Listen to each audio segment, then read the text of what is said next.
Governments the world over are looking at austerity measures to help battle the financial crisis. But while it might seem like common sense to tighten the purse strings during hard economic times, our next guest says austerity is actually a dangerous idea. Joining us now for more, Mark Blyth. He's professor of international political economy at the Ivy League Brown University in Providence, Rhode Island, and the author of Austerity, The History of a Dangerous Idea. Mark, it's great to have you in the studio. It's very nice to be back. We've had you on this program many times, but it's always been on satellite down to the States, so we're really glad to have you here. I want to talk about the notion of balancing our budgets and getting our economy in better shape by implementing austerity budget measures, which many governments the world around are implementing. Why do you think this is such a dangerous idea? There's three reasons, Steve. The first one is that we can't all do it at once. There's a problem of composition. If everybody tries to save at once, there's no income from which to save. So you have to think about the relationship between spending and saving.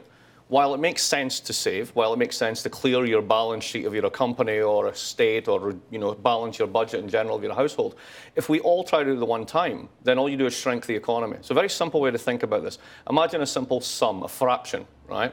And on the top, you've got the numerator, and on the bottom, you've got the denominator. So the top is the amount of debt you've got, and the bottom is your GDP, how much of your economy you've got. If everyone cuts and GDP gets smaller, what happens to the size of the debt relatively? It gets bigger. And every country in Europe that's undergone an austerity program now has more debt, much more than when they started. So if the point of the whole thing is to reduce debt, it's literally pointless if everyone tries to do it simultaneously. Number two, the next one is it's not fair. Who are the people who actually rely on government services? They're the people at the bottom end of the income distribution, not the people at the top. And the people at the top are the ones who, frankly, have made out like bandits over the past 30 years of the financialization of the economy. They're the ones, the creditors, who the low inflation regime has benefited. They produce the debt that masks the maldistribution of income right across all those OECD countries. And now, after bailing out the assets of the very people who created the debt, we're now going to say to the people who didn't benefit, you're the ones who need to pay. Well, that produces a very toxic and very dangerous politics. You have a kind of creditor-debtor standoff where those who can pay don't want to, and those who can't pay are being asked to. Look at the Italian elections. That's where this is the first round of this, and it could get potentially much worse. And that's what the lessons of history certainly tell us. Number three, the confidence fairy story is a confidence fairy story. If you really think about it, the whole notion that businesses waiting inside, sitting on piles of capital, waiting to invest, right? That's all true. Why are they doing this? Because they're uncertain about Obamacare. Well, only one country has Obamacare, and you've got lots of countries in recession. So what's really behind this? The actual argument for confidence goes like this. So imagine that the government decides to cut spending, and I'm a consumer, just your average consumer. Well, I look at my lifetime budget, and I say, hey, these guys are going to spend less money in the future. That means I have less taxes in the future. That means I have more money now. So despite the economy falling around my ears, I'm going to go out and spend more money now and cure the recession while it's ongoing. That's nonsense. It's a wonderful modelling contrivance if you're an economist, but it's a nonsense in terms of how it actually plays out in the world. So the confidence fairy is a fairy story. It produces toxic politics, and it doesn't work if everyone does it at the same time. Okay, so why are we doing it? Let's pick these apart a little bit. Well, before we pick it apart, you say, why are we doing it? We're doing it because we've done it for a long time, right? How far back does this idea go? It goes all the way back to, you can trace it back to John Locke's Second Treatise on Government, the chapter that he talks about basically the invention of property. Here's the kind of liberal, by which I mean sort of the classical meaning of the word, individuals, limited state, etc. The classical liberal reading of what's going on here, right? You can't trust the state. But you need to, because if you let markets do their thing, you end up with, guess what, lots of inequality. Adam Smith has a line in The Wealth of the Nation where he talks about, for every one rich man, there are 500 poor, and he's constantly regarded with jealousy. And that's why you need the state, because if you have this unequal distribution, the state has to police the distribution. But any state that's strong enough to police the distribution is strong enough to come and take your property. Hence why you always have this, get the government out of my thing, whatever, right? So you need it, right? You need it, but you kind of don't want it at the same time. Now, here's the problem. You've also got to pay for it. Because any state that's strong enough to protect your assets or keep the rabble away from your door is going to be expensive. And you don't want to pay taxes. So how are you going to do this? Well, this is where government debt comes up. Because government debt's the best wheeze ever. Because the government is going to pay you to fund them. But the problem with that is if everybody buys government debt, you're not going into real investment. And what happens is the debt balloons, the productive capacity of the economy falters, and we end up with a mess, which is why classical liberal economics likes government debt to a point and then really has a toxic fear of it. And we're kind of hardwired for this response over 400 years. So whenever we have like a debt overhang, we reach for the aspirin marked austerity, even if it doesn't actually work. Let's start to pick apart then some of the three that you have here. Not all at once was number one. Could you argue that we're not actually all doing it at once? India's still spending, China's still spending, Brazil's still spending. There's lots of the world that isn't following the austerity roadmap right now, and therefore those that do can get away with it. You could do that, but let's think about it this way. They're only able to do well because they're export-driven economies, particularly the China case, the classic example. So if America stops spending, what happens to China's capacity to do exports? Germany's in the same position in the Eurozone. Their source of demand is external to the Eurozone, so they can tell everyone else to get their house in order because the Chinese are buying their BMWs. Well, the Chinese stop buying their BMWs, then you've got a problem. Mm-hmm. So even though the fallacy of composition seems to be limited to like all the countries in the Eurozone, it actually spills out right around the global economy. And once you have very big economies, such as the Americans beginning to do this through sequestration and other devices, although that's not really austerity, that's more political theatre, if you like, as far as I'm concerned, the results are that the simultaneous contraction gets tighter and tighter. And one way to look at this, if you go back to the 1930s, you had the Americans and the Brits simultaneously contracting. You had the Germans contracting in the 1930s. That's the real reason that you end up with Adolf Hitler. It's not the inflation which ends in 1924. He's elected in 1933, long after the inflation is tamed. And then even in Japan, the Japanese got so fed up of, Japanese military, I should say, got so fed up of budget cuts in the 1930s, they started to assassinate their civilian financial elite and their finance ministers. So austerity can rack up quite a body count when you start to do it too tight all at once. Okay, but have we gone so far? So there's certainly been lots of demonstrations in the streets, and obviously you being from over there, you've seen lots of those kinds of protests. But have governments fallen over the implementation of too much austerity? So far, not so much. Italy's the first time we've really seen this. Mario Monti was the technocrat who was put in charge. Everyone was meant to vote for sensible policies. They ended up voting for their version of Stephen Colbert. Good luck with that, right? Pepe Grillo. Pepe Grillo, exactly. So it's reaching a point where people are saying, so let me get this straight. What you're asking me to do is to vote for another 5 years where I'm going to be miserable and unemployed. You're asking the Spanish under 25 to vote for 60% of them to be unemployed. And the argument for this is it's all going to be better down the road. Well, there was a famous line an economist once said about that, which is, in the long run, we're all dead. We're all dead. Who said that? I believe it's a guy called Keynes. John Maynard Keynes. That's the one, yeah. Well, if this is as bad as you say it is, and everybody knows how this movie ends, because we've seen it before, why is it still an irresistible prescription for so many governments around the world today? Well, Canada's an interesting one for me in this regard, because when I was giving a talk here, I looked up all the figures on what's been going on at a provincial level, etc. And you guys are kind of doing fake austerity. It's almost like you want to just join in the club with everyone else who's being stupid. So you freeze teacher salaries and you do a little bit of trimming here and there, but it's nothing serious. Where it's serious is in Europe. Now, why is it serious? Why is America growing and Europe is not? One of the answers, a very important component, is what happened to the financial system. Because the Federal Reserve is a real central bank, and here's what I mean by that. Ben Bernanke doesn't need to ask anyone's permission to do a deal with the banks, to go in, take out all the toxic assets, dump it on the balance sheet of the Fed, flood them with capital, allow them to de-lever, that is, pay back their debts. And now the financial sector's de-levered. Guess what? I'm getting a really good deal on a mortgage. I'm buying a condo. We're about to start to grow, 3% growth. What's happened in Europe is you have a banking system that's 3 times the size of the American banking system and twice as levered up. And you've got a central bank which can talk a lot, can add liquidity, but it can't go in and do that thing that Bernanke did. So you've got dead assets on zombie banks being kept alive, and they can't restart the growth process. Now, all these countries have these hugely levered banks, but they don't have their own currencies, so they can't devalue.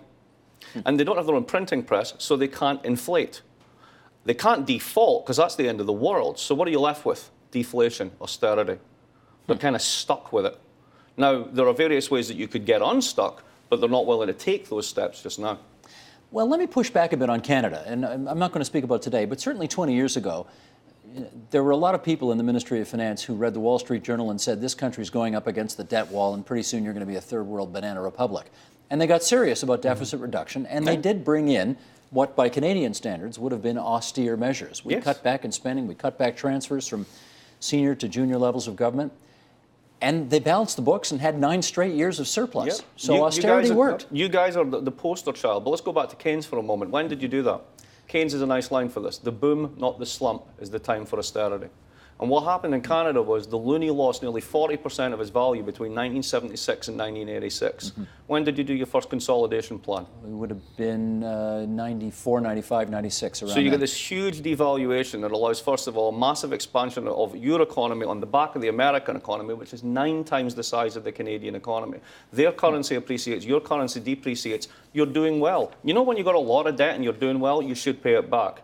It's a really good idea. When you're not doing well and everybody else is trying to cut and you try and pay back, that's a really dangerous idea. But let's flip the coin over and say, if you believe austerity doesn't work when we're in difficult economic times like these, surely we can't just keep borrowing more and more and more and more, because at some point you got to pay it back. And if interest rates go up even a point, we're looking at massively more money to pay back. Isn't that fair to say? It's fair to say, but it's also unfair to say, therefore, you can't do anything. Let's remember this one.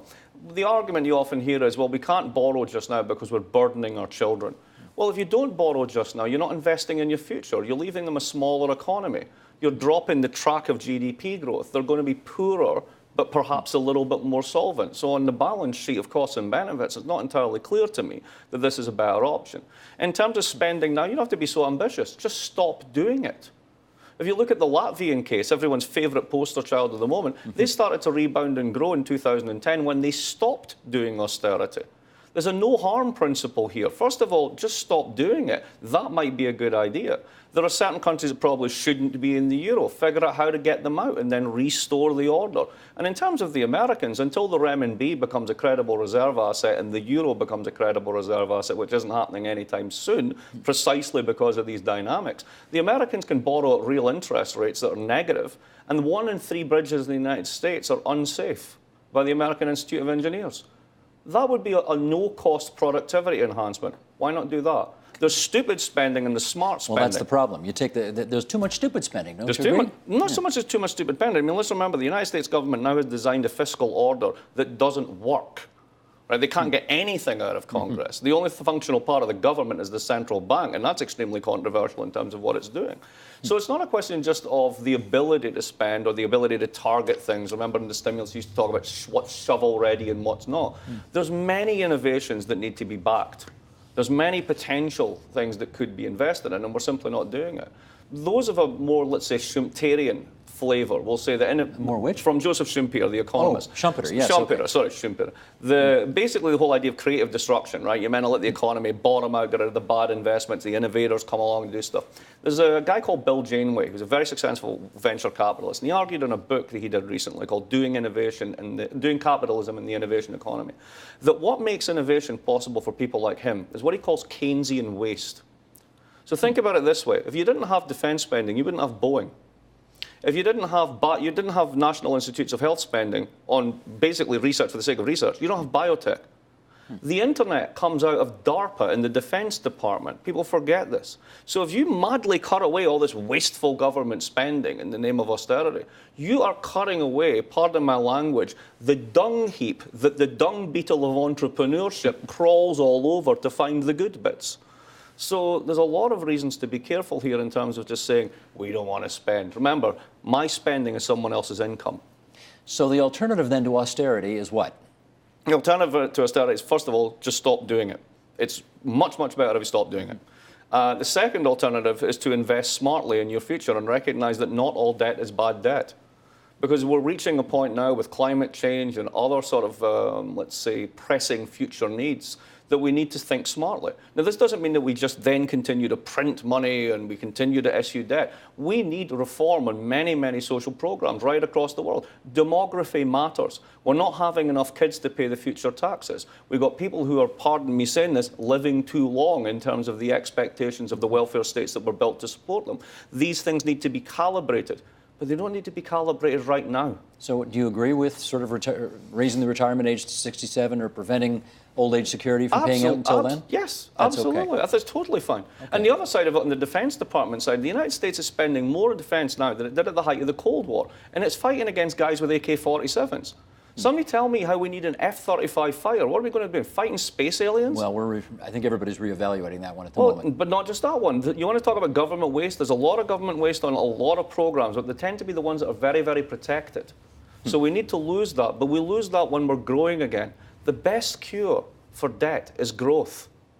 But there's, okay, let me put these numbers to you for a second and you tell me, because Mr. and Mrs. Everyday Front Porch Canada hears that from 1867, when we became a country, to 2008, we incurred X number of debt.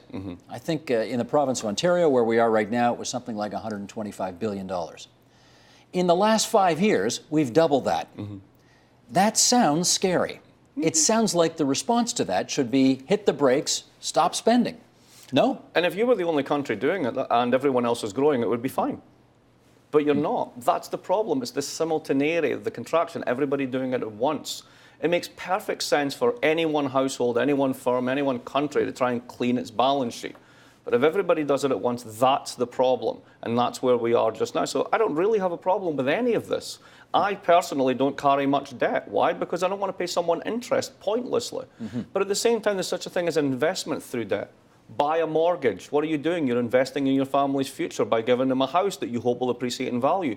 Not all debt is bad. No, but do we have any hope of paying off the debts we've incurred? Yes, absolutely. Let's think about it this way. The Americans, I believe, haven't actually paid back the debt from the Civil War yet. And people go, oh my God, that's terrible. Yes, but the American economy during the Civil War was about this size. It is now this size. So the relative amount of debt is much smaller. But they're 15, 16 trillion in debt right now? Yeah, it's 100% of GDP, absolutely. At the end of World War II, it was much higher. Let's remember this one. There's another way to think about this. What else do you do? People need to pay for what they want. So it's called taxation. The United States federal state pays out about 25% of GDP in taxes. The OECD average is about 38%, so they're way down in terms of what they spend. They only tax at 17, 18%. Now, that's your deficit. Multiply that over years, that's your debt. You don't even need to invoke a financial crisis to be there. But don't those low tax rates help them be the dynamic economy that they are? No, that's absolutely mythical. Growth rates and taxes are extremely uncorrelated. Ask the Swedes. They have some of the highest taxes in the world, and their growth rate basically always trends up towards the top end. It's never the very top, but it's up there. There are tax efficiency costs. But massive tax capacity is there. And if you want to pay back debt, a really good way of doing it is raising revenue. The notion that chipping away at the notional value of the debt, particularly in an income distribution where the people who are being asked to pay don't have any income, is just futile. It simply doesn't work. Here's one that I like to throw at the supply side tax guys. I'll ask you this one. What was the top rate of marginal tax rate under Eisenhower? 90. 91. 91. It was 87 with tax relief, and America had never been stronger.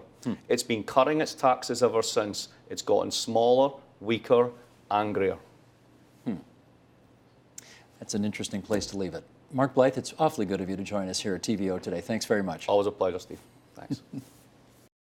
Support Ontario's public television. Donate at tvo.org.